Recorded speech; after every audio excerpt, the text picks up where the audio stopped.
히브리서 11장 1절에서 6절까지의 말씀 다 같이 한 목소리로 합독하시겠습니다. 믿음은 바라는 것들의 실상이요 보이지 않는 것들의 증거니 선지인들이 이로써 증거를 얻었느니라.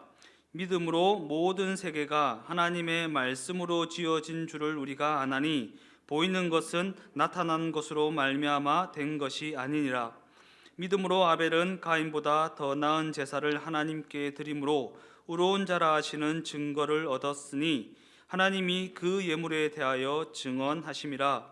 그가 죽었으나 그 믿음으로써 지금도 말하느니라.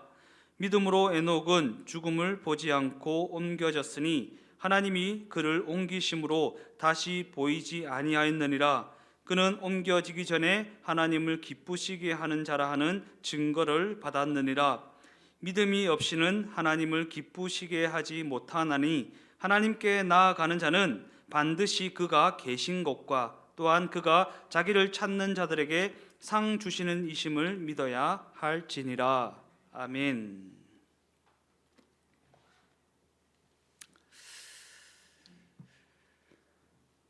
수년 전에 인도네시아 아체라고 하는 지역에 쓰나미가 발생해서 적어도 수십만 명의 사람이 목숨을 잃었다는 기사를 읽어본 적이 있습니다.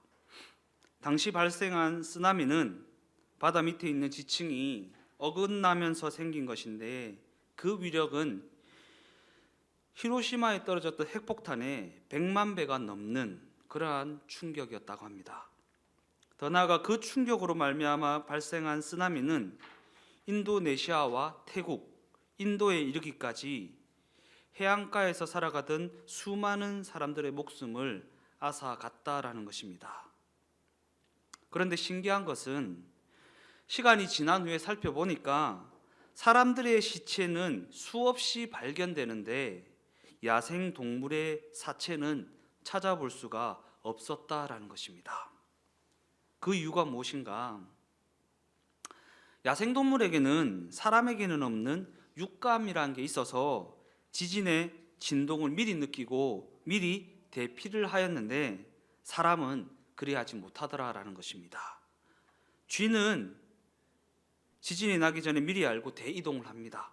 조류나 짐승들도 지진이 나는 것을 미리 감지하고 미리 이동을 한다라는 것입니다. 그러나 오직 우리 인간은 눈에 보이는 것만 믿다가 아무런 대비를 하지 않고 있다가 재앙이 다가오면 속수무책으로 당하게 된다라는 것입니다. 이처럼 우리 인간이 아무리 지혜로워 보이고 똑똑한 것 같이 여겨진다 하더라도 때로는 야생동물보다도 못할 때가 너무나도 많이 있다라는 것입니다. 그러한 관점에서 우리 인간은 무엇인가를 근거로 해서 판단을 하고 그 판단에 따라 무엇인가를 결정하며 살아가는 그러한 존재입니다. 그러나 그 모든 판단의 기초가 되고 근거가 되는 것이 무엇인가? 대부분 눈에 보이고 귀에 들리고 손에 잡히는 현상들입니다. 우리는 그러한 현상들을 보고 이렇게 해야 되겠다, 저렇게 해야 되겠다 결정을 내린다라는 것입니다. 그래서인지 우리 인간은 눈에 보이지 않고 귀에 들리지 않고 손에 잡히지 않으면 웬만해서는 믿으려 하지 않는다라는 것입니다. 그러나 그럼에도 불구하고 오늘 본문은 진짜 실체는 눈에 보이지 않는 것이라고 분명하게 증언하고 있다라는 것입니다. 그러면서 눈에 보이는 것들은, 귀에 들리고 손에 잡히는 그러한 현상들은 진짜 실체의 그림자에 불과하기 때문에 그러한 그림자만 믿고 따라가다가는 화를 면치 못한다라는 것입니다. 그러한 그림자를 믿고 따라가는 인생은 너무나도 어리석은 인생이라고 증언하고 있다라는 것입니다. 그러한 관점에서 오늘 본문은 사람들마다 나름대로 무엇인가를 믿고 살아가는데 그 믿음의 근거가 어디에 있느냐에 따라서 그 인생의 결말이 생명이 될지 사망이 될지 결정되게 된다라는 것입니다. 그러면서 눈에 보이는 그림자를 믿고 따라간 인생은 우리가 눈으로 감지 못하고 귀로도 듣지 못하고 손으로도 만지지 않는 재앙이나 심판이 임하였을 때에 멸망을 당할 수밖에 없지만, 눈에 보이지 않는 하나님, 곧 그 말씀을 믿고 따라간 인생은 그 말씀에 약속된 구원, 곧 약속하신 영생의 자리에 이르게 된다라는 것입니다. 그런 관점으로 오늘 저는 지난주에 이어서 믿음으로 사는 인생이 무엇인지 다시 한번 자세히 살펴보고자 하는 것입니다. 그렇다면 믿음으로 사는 인생이란 어떠한 인생을 일컫는 것인가? 더 나아가 그 믿음이라고 하는 것은 도대체 무엇인가? 우리는 믿음이 무엇인지 분명하게 정의를 내릴 수 있어야 한다라는 거. 우리가 믿음 생활합니다. 예수님을 믿습니다. 기독교 신앙을 가졌습니다. 라고 말하면서 믿음이 무엇입니까? 라고 물었을 때 그것을 알지 못한다면 안 된다라는 것입니다. 우리가 보통 믿음이라고 하면 내가 주체가 되어서 어떠한 사람이나 어떠한 사실을 내가 믿는다라는 정도로 정의합니다. 즉 이는 무엇인가를 내가 믿는다라는 것입니다. 그러나 성경은 무엇인가를 내가 믿는 것을 신념이라고 말하지 믿음으로 정의하지는 않는다라는 것입니다. 왜냐하면 성경이 말하는 믿음은 나 자신에게 답이 없음을 인정하는 것이고, 나 자신을 진정한 답이 되시는 길이요 진리요 생명 되신 예수님께 온전히 맡긴다는 것을 의미하기 때문입니다. 내가 어떠한 정보를, 어떠한 사실을, 어떠한 사람을 신뢰한다라는 개념이 아니라 나 자신을 맡긴다. 나에게는 답이 없고 길이 없고 진리가 없기 때문에 답과 진리를 가지고 계신 예수님께 나 자신을 맡겨드린다라는 게 바로 믿음이라는 것입니다. 이를 예를 들어 설명하면 다음과 같습니다. 어떤 사람이 중병에 걸려서 수술을 받아야 한다면 그 사람은 자기 자신을 의사에게 온전히 맡겨야 합니다. 그래서 의식이 없는 상태에 들어가서 의사를 믿는 믿음으로 자기 자신을 온전히 맡겨야지만 수술을 할 수 있다라는 것입니다. 제가 최근에 수술을 했지 않습니까? 수술을 했는데 수면 마취를 했는데 중간에 수면이 깬 거예요. 근데 소리는 다 들립니다. 수술하는 소리 다 들리는데 제 몸이 제 게 아닙니다. 제 마음대로 움직이지가 않습니다. 제 다리를 의사가 지 마음대로 자르기도 하고 깁기도 하고 꺾기도 하고 합니다. 이게 믿음이라는 거예요.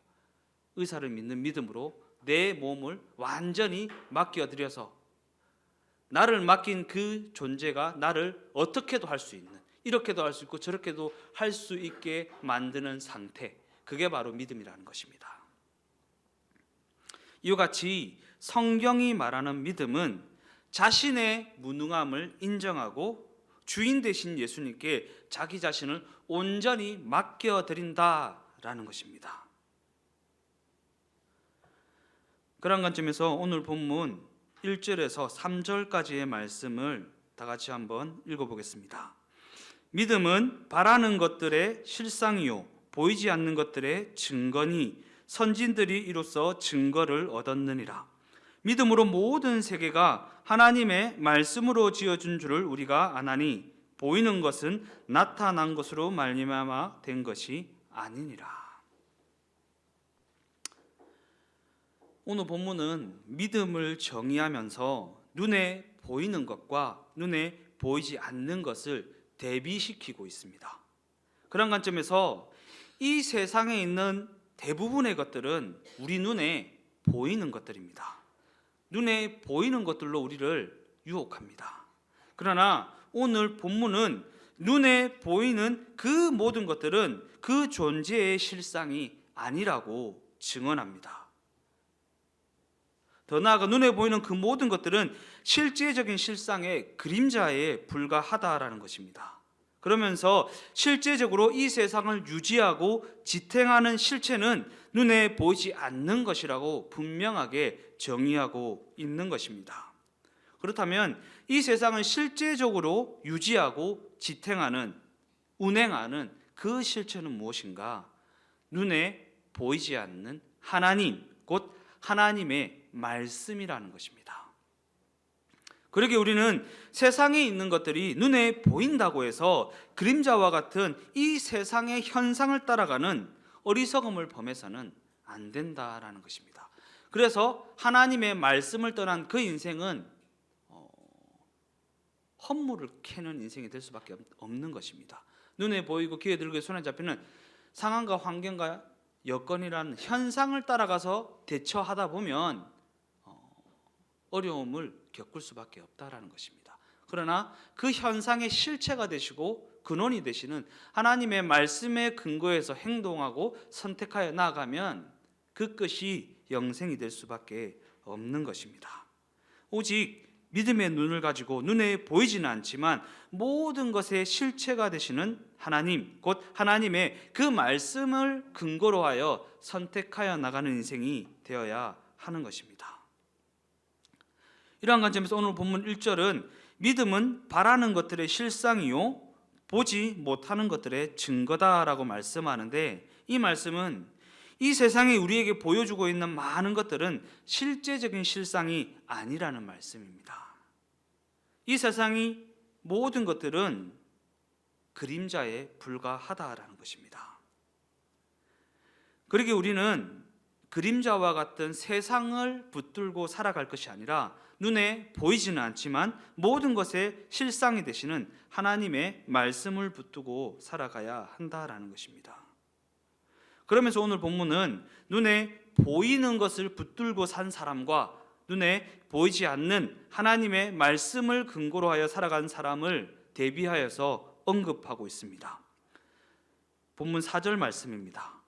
믿음으로 아벨은 가인보다 더 나은 제사를 하나님께 드림으로 의로운 자라 하시는 증거를 얻었으니 하나님이 그 예물에 대하여 증언하심이라. 그가 죽었으나 그 믿음으로써 지금도 말하느니라. 읽은 본문을 좀 더 자세히 살펴보려면 창세기에서 언급된 가인과 아벨의 제사를 살펴보아야 합니다. 창세기 4장 말씀입니다. 여호와께서 아벨과 그의 제물은 받으셨으나 가인과 그의 제물은 받지 아니하신지라. 창세기 4장 4절에서 5절까지의 말씀은 하나님께서 아벨의 제물은 받으시고 가인의 제물은 받지 않으셨다라고 기록하고 있습니다. 왜 하나님은 아벨의 제물은 받으시고 가인의 제물은 받지 않으셨던 것인가? 그가 드린 제물에 문제가 있었던 것인가? 다시 한번 말씀드리지만 결단코 그렇지 않습니다. 왜냐하면 이는 그들이 드린 제물에 문제가 있어서 하나님이 받으시고 안 받으신 것이 아니라 그 무엇보다 먼저 그 제물을 드리는 그 사람을 보고 계셨기 때문입니다. 그 사람이 어떠한가에 따라서 그 제물도 받으시냐 받지 않으시냐가 결정된다라는 것입니다. 즉 하나님께서는 제물을 먼저 받으시는 것이 아니라 그 제물을 드리는 사람을 먼저 받으신다라는 것입니다. 아벨과 그의 제물은 받으셨으나 가인과 그의 제물은 받지 아니하셨다. 이처럼 하나님께서 아벨의 제물을 받으신 것은 아벨이 받으실 만하니까 아벨이 드리는 그 제물도 받으셨던 것이고, 가인의 제물을 받지 않으신 것은 가인이 받으실 만하지 않으니까 가인이 드린 그 제물 또한 받지 않으셨다라는 것입니다. 그러기에 이러한 관점으로 본문 4절 상반절 말씀을 보면 아벨이 하나님께 의로운 자라 하시는 증거를 얻었다라고 기록하고 있는데, 그가 무엇을 가지고 의로운 자라 하는 증거를 얻을 수 있었는가가 기록되어 있습니다. 본문 4절 상반절 말씀입니다. 믿음으로 아벨은 가인보다 더 나은 제사를 하나님께 드림으로 의로운 자라 하시는 증거를 얻었으니. 믿음으로 아벨에게 하나님을 믿는 믿음이 있었기 때문에 눈에 보이지는 않지만 하나님의 말씀을 따라가는 인생을 살아갈 수 있었고, 하나님의 말씀에 맞추어진 그 인생은 하나님이 받으시기에 합당하였다라는 것입니다. 그러나 이와 반대로 가인의 삶은 어떠했는가? 오늘 본문이 자세히 기록하고 있지는 않지만 본문의 전체적인 맥락을 살펴보면 눈에 보이고 귀에 들리고 손에 잡히는 현상을 믿고 따라가는 인생이었다라는 것입니다. 더 나아가 눈에 보이고 귀에 들리고 손에 잡히는 현상을 믿고 따라가는 인생은 하나님이 보실 때에 받을만 하시지 못하다라는 것이고, 그 인생이 받을만 하지 못하니까 그 인생이 드리는 재물 또한 받지 않으신다라는 것입니다. 한 예로 가인이 동생 아벨을 죽였을 때에 가인의 태도를 한번 살펴보면 하나님 앞에 내 모습이 어떠한가를 신경 쓰는 게 아니라 다른 사람들이 나를 보고 나를 죽일 것이다 라는 그것을 먼저 걱정했잖아요.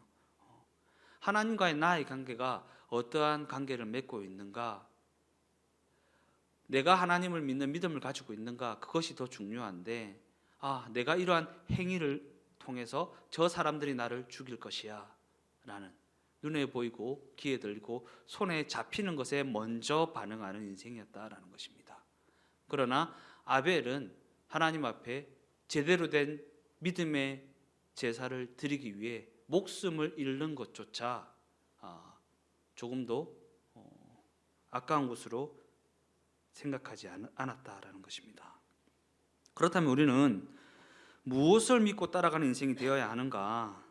눈에 보이지는 않지만 모든 것의 실체가 되시는 하나님, 곧 하나님의 말씀을 따라가는 인생이 되어야 한다라는 것입니다. 왜냐하면 오늘 성경은 눈에 보이고 귀에 들리고 손에 잡히는 그러한 현상은 그림자에 불과하고, 그러한 그림자를 따라가는 인생은 하나님이 기뻐 받으시는 인생이 될 수 없다고 말씀하고 있기 때문입니다. 그러면서 오늘 본문은 하나님이 기뻐하셨던 또 다른 한 사람을 소개하고 있습니다. 본문 5절 말씀입니다. 믿음으로 에녹은 죽음을 보지 않고 옮겨졌으니 하나님이 그를 옮기심으로 다시 보이지 아니하였느니라. 그는 옮겨지기 전에 하나님을 기쁘시게 하는 자라 하는 증거를 받았느니라. 본문은 또 다른 한 사람 에녹을 소개하면서 에녹이 하나님을 기쁘시게 하는 자라 하는 증거를 받았다고 증언하고 있습니다. 어떻게 에녹은 하나님을 기쁘시게 하는 자라 하는 증거를 받을 수 있었던 것인가? 이를 더 자세히 알기 위해서 우리는 또 창세기 말씀을 펼쳐보아야 합니다. 창세기 5장 24절 말씀입니다. 에녹이 하나님과 동행하더니 하나님이 그를 데려가심으로 세상에 있지 아니하였더라. 여기 보니까 에녹이 하나님과 동행하였다라는 표현이 나옵니다. 여기서 동행하였다라는 표현은 히브리어로 하면 함께 걷다, 함께 산책을 하다라는 뜻을 가진 단어입니다. 즉 에녹이 하나님과 동행하였다라는 것은 에녹이 하나님과 함께 걷고 하나님과 산책을 하듯이 하나님과 동행하는 삶을 살았다라는 것입니다. 그렇다면 하나님과 함께 걷고 하나님과 함께 산책을 하듯이 동행하는 삶을 살아간다는 것은 어떠한 삶을 살아간다는 것인가? 이는 우리가 누군가와 함께 걷고 누군가와 함께 산책을 할 때 어떻게 하는지를 떠올려 보면 알 수가 있는 것입니다. 우리가 누군가와 함께 걷고 누군가와 함께 산책을 할 때 어떻게 합니까? 함께 이런저런 이야기를 나누고, 갈림길이 나오면 이쪽으로 갈까 저쪽으로 갈까 서로에게 묻고, 또한 함께 방향을 정하고 함께 길을 선택하고 함께 같은 속도로 발을 맞추며 그렇게 걸어가는 것입니다. 이와 같이 우리가 하나님과 동행한다는 것은 하나님과 산책을 하는 것처럼, 하나님과 함께 걷는 것처럼 무엇을 하든지 함께 의논하고 어디를 가든지 함께 방향을 결정하며 살아간다라는 것입니다. 근데 우리는 그러지 못할 때가 너무나도 많이 있습니다. 일단 저질러 놓고 봅니다. 일단 결정해 놓고 봅니다. 일단 일이 터지고 나서 하나님 앞에 살려주세요 그럽니다. 근데 하나님은 과정을 함께 하기를 원하십니다. 결과는 하나님께 맡겨드리기를 원합니다. 그냥 과정을 함께 하면서 함께 선택하고 함께 결정하고 그 결과를 함께 기뻐하기를 원하신다라는 것입니다. 그렇다면 우리는 어떻게 하나님께 묻고 어떻게 하나님께 의논하며 어떻게 하나님과 그 과정을 공유할 수 있는 것인가? 시편 119편 105절 말씀을 보면 주의 말씀은 내 발의 등이요 내 길의 빛이니이다 라는 말씀이 있습니다. 하나님의 말씀은 내 발의 등이 되시고 내 길의 빛이 되십니다. 그러기 우리가 어떠한 선택의 기로에 섰을 때 말씀 대신 예수님께 나아가 동행의 자리를 찾고 그에게 묻고 의논하면 말씀 대신 예수님께서는 우리 발의 등이 되어주시고 우리 길의 빛이 되어 주신다라는 것입니다. 그런 관점에서 에녹의 인생이 하나님이 기뻐하시는 증거를 얻는 그러한 인생이 될 수 있었던 것은 그 인생이 눈에 보이는 현상을 따라가는 인생이 아니라, 눈에 보이는 상황과 환경과 여건에 따라 반응하며 살아가는 인생이 아니라 눈에 보이지 않는 하나님, 내 발의 등이 되시고 내 길의 빛이 되시는 하나님의 말씀, 곧 말씀 대신 예수님과 동행하는 삶을 사는 인생이 되었기 때문입니다. 그래서 하나님께서 그 인생을 기뻐하셨다라는 것입니다. 에녹이 하나님께 특별한 제물을 드려서 하나님께서 기뻐하신 것이 아닙니다. 에녹이 하나님이 기뻐하실 만한 특별한 행위를 해서 기뻐하신 것이 아닙니다.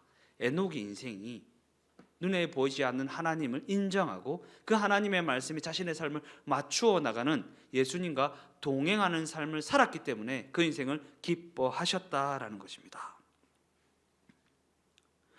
그로 말미암아 에녹은 죽음을 보지 않고 옮겨지는 영생의 복을 누리는 인생, 그러한 인생이 될 수 있었고 그 인생이 바로 하나님을 기쁘시게 하는 자라는 증거로 여겨지게 되었다라는 것입니다.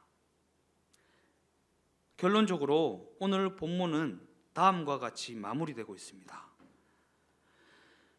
믿음이 없이는 하나님을 기쁘시게 하지 못하나니 하나님께 나아가는 자는 반드시 그가 계신 곳과 또한 그가 자기를 찾는 자들에게 상 주시는 이심을 믿어야 할지니라. 믿음이 없이는 하나님을 기쁘시게 할 수 없습니다. 눈에 보이지 않는 하나님을 인정하는 믿음이 없으면, 그 하나님이 내 주인 되신다라는 믿음이 없으면 내 삶의 행동과 방향은 달라지지 않습니다. 그러나 눈에 보이지 않는 하나님이 실존한다고 믿고 실존하시는 그 하나님이 내 주인이 되신다라는 것을 믿으면 하나님의 말씀에 내 삶을 맞추어 드리는 예수님의 말씀 되신 예수님과 동행하는 삶을 살아갈 수가 있다라는 것입니다. 이처럼 하나님을 기쁘시게 하는 인생은 하나님을 믿는 믿음으로 말미암아 하나님의 말씀에 자신의 삶을 맞추어 나가는 인생이라는 것입니다.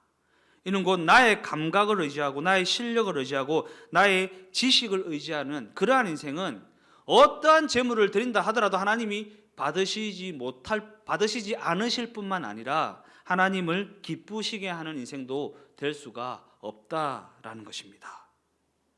왜냐하면 하나님을 기쁘시게 하는 것은 나의 어떠함에 달려있는 것이 아니라 오직 예수님을 믿는 믿음에 있는 것이고, 예수님이 우리에게 행하신 것을 믿는 믿음, 곧 예수님의 십자가 사건으로 말미암아 예수님이 우리의 삶의 주가 되셨다라는 것을 믿는 믿음, 곧 말씀이 육신이 되어 우리 가운데 오신 예수님, 곧 하나님의 말씀을 믿는 믿음으로 살아가는 인생이기 때문입니다. 이처럼 하나님께서는 우리의 이러한 믿음을 기뻐하신다는 것이고, 이러한 믿음으로 말미암아 살아가는 인생을 통해 일하시고 영광을 받으신다라는 것입니다. 그러면서 본문 6절은 믿음으로 살아가는 자들에게 상 주시는 하나님을 소개하고 있습니다. 어떠한 상을 주신다는 것입니까? 로또를 주시는 것입니까? 그렇지 않습니다. 우리 모두의 삶이 아벨과 같이 의로운 자라 하는 증거를 얻는 인생이 되게 하시는 상, 에녹과 같이 하나님을 기쁘시게 하는 자라는 증거를 얻는 인생이 되게 하시는 그러한 상을 주시는 것입니다. 그러므로 우리 모두의 삶이 하나님의 살아계심을 믿는 믿음, 살아계신 하나님의 말씀을 믿는 믿음으로 말미암아 그와 같이 믿음으로 살아가는 자들에게 주시는 하나님의 상을 다 받아 누리는 축복된 삶이 다 되어지시기를 예수님의 이름으로 축원드립니다.